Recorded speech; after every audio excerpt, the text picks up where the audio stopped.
So guys, panoorin nyo to. Meron ba kayong ganitong pares? So banded pair na silang dalawa.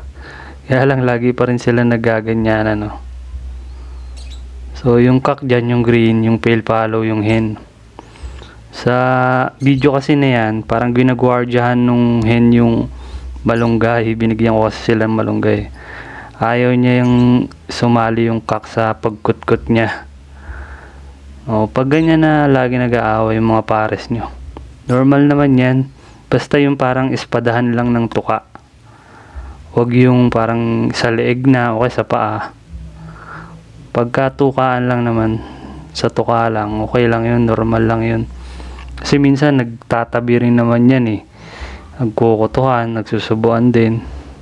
Yan, pumayag na siya May pagka-territorial lang kasi yung hen na yan dyan Kaya minsan nga ayaw niya rin kasabay kumain yung cock Pero maya maya bati naman sila.